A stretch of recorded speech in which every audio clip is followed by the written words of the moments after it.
Well, here we go. As I head up to Big Bear, the clear skies are as promising as a fortune cookie, and the crisp air, it feels like it's straight out of a breath mint commercial.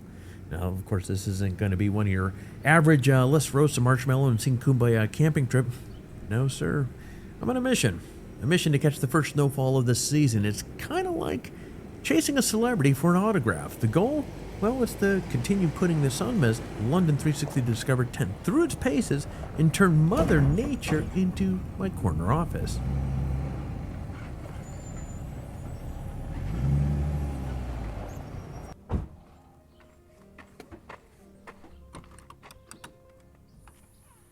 Rolling to my chosen spot, the forest greets me like a scene out of a postcard that forgot to include its tourists, which, I have to be honest with you, it's kind of nice.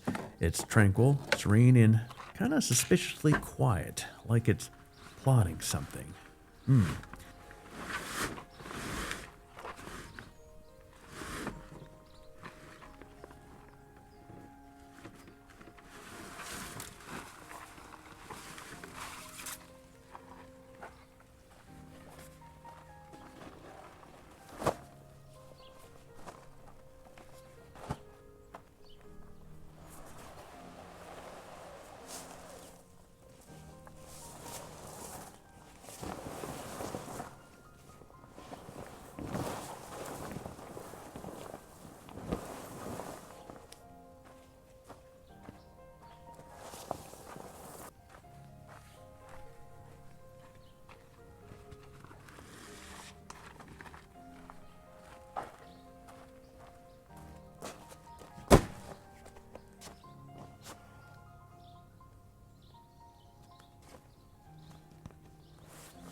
Setting up the tent, a bright yellow beacon in the sea of green and brown, it's less about pitching a shelter and more about constructing my very own wilderness penthouse.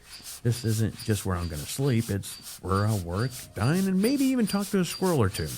Well, welcome to my vibrant home office where Wi-Fi is made up and, of course, dress code doesn't matter.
Installing the wood-burning stove is kind of like performing a sacred ritual. It's a ritual involved less chanting and actually more sweating. The stove isn't just a heater friend, it's the warmth, beating heart of the tent. Kind of like a pizza oven in an Italian restaurant. Indispensable and, hey, let's be real here, always welcoming. And as I set this thing up, I really can't help but feel like a modern-day caveman, mastering fire in style.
It's funny, as I'm up here, I sent a text to my wife with a photo of the setup of the tent, and the decor inside this tent is, I'll be honest, it's a mix of home sweet home and What was I thinking? It's cozy, inviting, and has more personality than a reality TV show cast. Now, the large windows, hey, these things aren't just windows. They're my personal HD screens with 24/7 nature show featuring guest appearances from local wildlife, although I didn't see much of anything other than birds and squirrels this trip.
All right, here we go. On to the Planar 4 kilowatt diesel heater. Now, friends, this heater and I have a bond stronger than most reality TV marriages. Man, this thing has been my trusty sidekick in the great outdoors for 3 years running, giving warmth in places that could give the Ice Age a run for its money. And while setting this thing up, it almost feels as natural as scrolling through memes on a lazy Sunday. It's not just part of my camping gear. This thing is really a key player in my quest to turn the wilderness into an office space that would make any Silicon Valley CEO jealous. With the heater, I'm not just surviving the outdoors, I'm giving it a 5-star rating.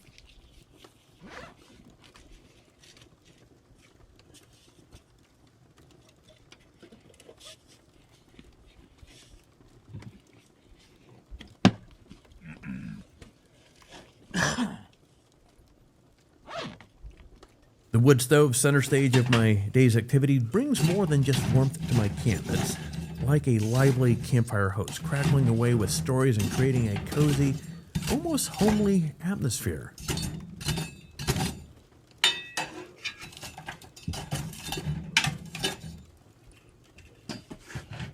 But as the evening draws near, it's time for a tactical switch to the Planar heater. Now, this isn't just a heater, friends. This is my secret weapon for a smooth transition into the night of productivity and comfort. My strategic plan coming up here to crank the diesel heater up to medium setting just as the wood stove starts to wind down, ensuring the tent stays as toasty as a warm hug. And really, the strategy is more about just keeping the cold at bay. It's about crafting the perfect environment for work, a mix of snug warmth and gentle, reassuring hum of the diesel heater.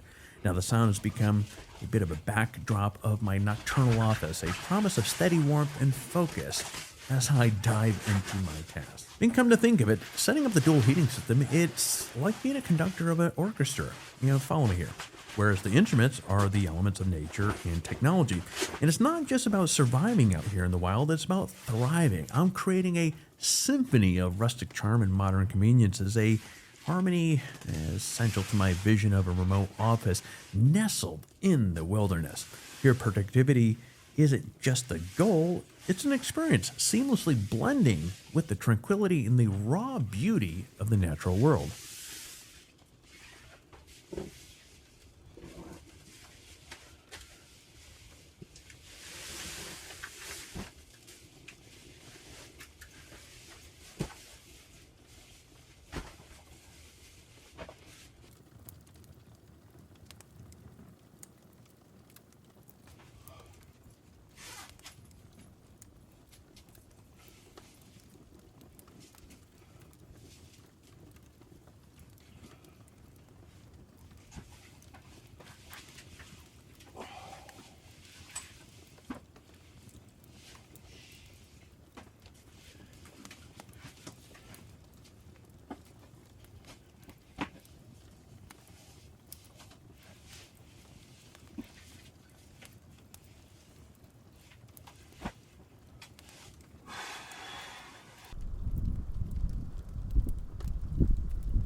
that I decided to jump from Nikon over to Canon.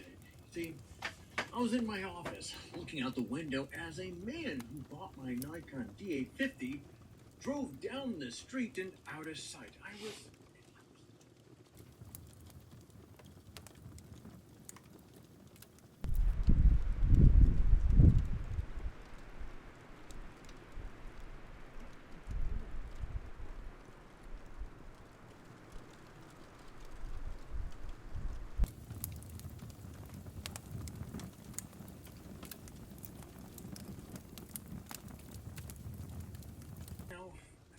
anything away from Nikon because they made some really good stuff, but I made the right decision for me, my shooting.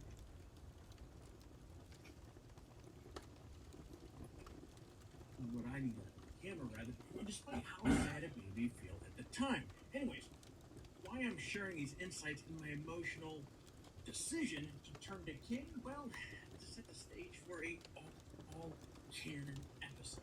That's right, folks. Today's edition of Photography Talk is all Canon, all the time. And since time is running out of 2023, let's quit the jibber-jabbering and dive head first into the headlines.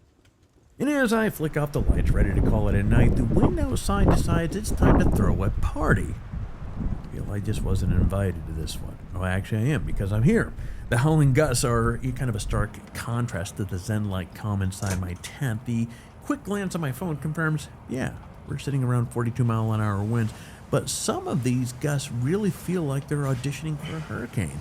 And here I am, cocooned inside this inflatable tent. Now, granted, this thing has a rating for up to 50 miles an hour, but the wood stove's still doing its thing here. I'm half awake, half expecting to start levitating. Now, these gusts aren't just blowing in a challenge. They're like the drum roll to the main act, the snow. Hopefully snow, cross fingers, snow. I'm just caught between the excitement of a wonderland morning and the rational need to stay safe in what feels like a nature-made wind tunnel.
Waking up this morning feels like I just survived a night in a horror movie. Whereas the wind played the lead villain and my first desperate thought, man, I need coffee and I need it now.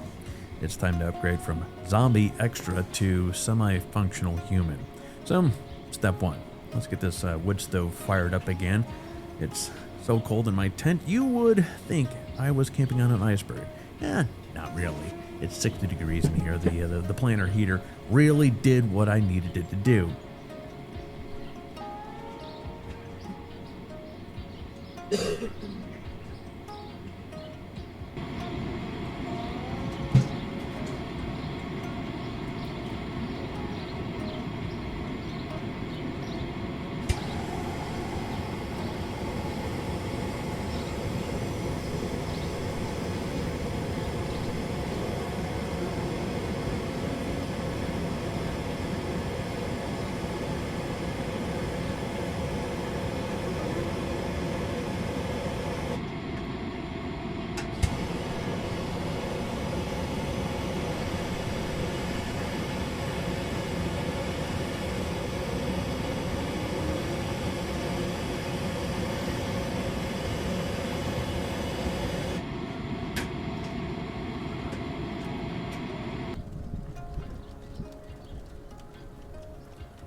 As the flames start to crackle, I throw together what passes for breakfast.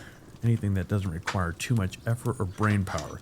And so today we're going to be mowing down on a mountain house. This is the original biscuits and gravy, which of course, man, is a stinking food group on its own.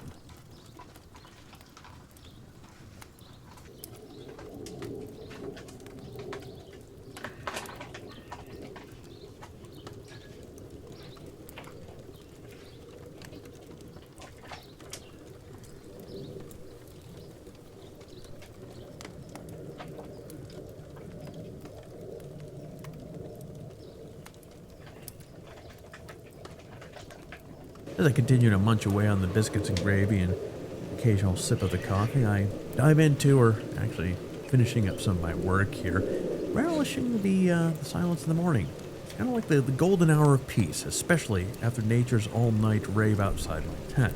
But of course, just as I start getting into the work rhythm, the skies above decide it's the perfect moment for a snow cameo. Surprise! Well, they seem to say as the first snowflakes begin their descent, each one adding a bit of flair to my outdoor workspace, and I can't help but grin. This is what I came here for. This mix of mild cows and unpredictable mood of Mother Nature is exactly what I signed up for. This isn't just camping, it's an office with the wildest view. Welcome to my extreme remote working experience where the weather is unpredictable and every day is an adventure. Too bad I'm only up here for the day. Workflow that makes picture photography far more accessible to photographers. Now, how Canon intends to make this work is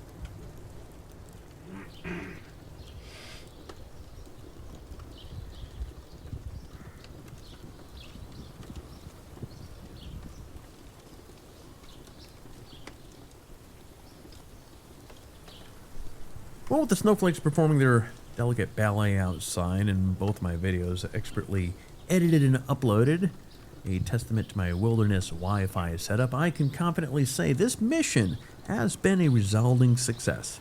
The dual heating system, a combo of the Trusty wood stove and the robust Planar heater, have worked like a dream, turning my tent into a toasty haven amidst the frosty outdoors. It's a bit like a personal sun inside my tent. Well, yeah, minus the RV guys. But anyway, the rest of the gear I brought up for the testing has also passed with flying colors, proving their worth in the great outdoors. It's kind of like they've all graduated from the University of Rugged Wilderness with honors. But the adventure isn't over. You see, I have things I need to be doing back down in Orange County today. Now I need to wait for the snow, which seems to be taking a brief intermission rather than a final bow. There's a bit of race against time. I need to get everything packed and stowed away, but not the wood stove and the Planar heater.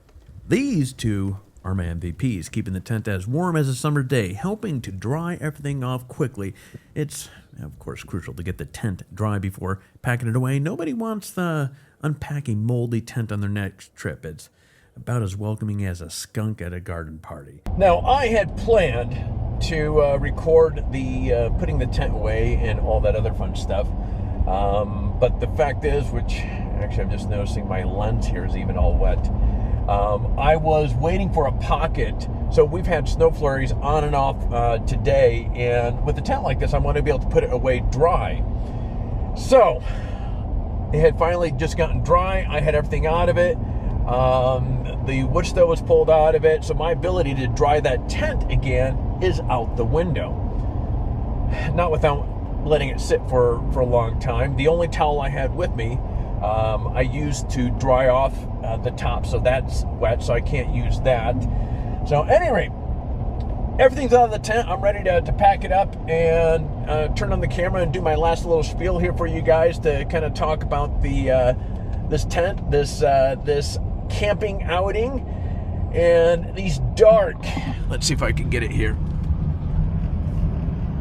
These dark clouds just roll in and it starts dumping snow.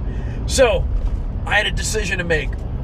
Either, well, actually the decision was easy. I had to get that tent deflated as quickly as I could.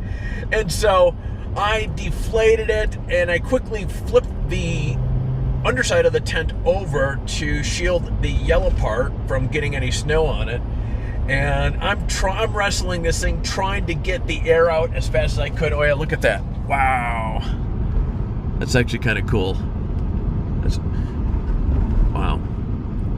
Let's take a moment to appreciate that. I'm trying to get the air out of the tent as quickly as I could. So I fold this thing up, and I cannot get this thing. Obviously, when you're like anything else, when you're rushing, the quality goes out the window, and this was no exception to that. The tent, you know, something like this, you have to fold properly. You have to get the air out of it in order to get it to, you know, fold up the size that you need it in order to get it in the bag. Heck, I fold this thing up so fast, I can barely get it in the back of my truck. As a matter of fact, to close the tailgate, I didn't even put it in the bag that it came with. There's no way it would fit in there. Not a chance right now. And so I barely got it crammed in the back of my truck right now. So when I get home, I'm gonna have to pull it out. Hopefully I don't need to inflate it, but I'm going to have to pull the thing out, deflate it properly, and what moisture that is in there, of course, I'm gonna have to deal with that. But anyway, this tent is, boy, absolutely, for a inflatable tent, this is hands down one of my favorites. What a great time up here. Now, part of this particular trip, like the last trip or the last handful of camping episodes that you guys have seen me on here, the premise of what I'm doing here is just prepping for the real winter camping. Now this, I knew there was possibility that we would have some snow, but the dusting was supposed to be in the morning, but it continued on and so forth, which made it a little interesting. But one of the things I was trying to work out is the heating side of it. Now, you guys, if you've watched my channel for a bit, you know I'm not an expert with wood stoves and, you know, keeping it going through the night. I'm sharing this view because it's actually pretty cool. So, and me, when I'm camping, I like to be warm through the night. Those of you out there that jump into your sleeping bags and call it good there, power to you, not me. So, that said, wood stove, the downside with that is if you crank it up with a bunch of wood, even a tent like this that doesn't have the thermal properties like the RBM Outdoor tent, it gets really hot in there. And so what I did is I brought the Planar 4 kilowatt portable diesel heater with me. I had to think where I was going to go with this here. And so the idea with this was I was going to turn that on right before I go to bed and just keep it putting along through the night. And so therefore, when the fire went out, or was the coals were small enough where it wasn't really contributing enough heat to make an impact on the inside of the tent, the heater was there to keep the inside of the tent comfortable. And that actually worked pretty darn good.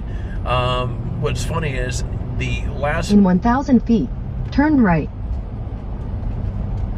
Okay, I think I'm going to get interrupted again here. The last chunk of wood that I put into the fire to, turn right, to last for the coals to for the fire to go through the night. Can I take a right hand turn here? I don't know. You know what? I'm going to go for it. Continue on California 18 for 12 miles. Okay. It was with the Planar heater on low and the fireplace going, of course, it got up to nearly 90 degrees inside the tent. I opened one of the doors, it got the temps down in the mid-70s and so forth, and that made it comfortable. But it was a successful trip, with the exception of the timing in trying to get the tent put away. And now, of course, I'm going to have a little additional work when I get home to properly, again, deflate this thing and, of course, wipe it down and so forth. But anyways, that's it, guys. So I hope you enjoyed this video. I will see you during the next one.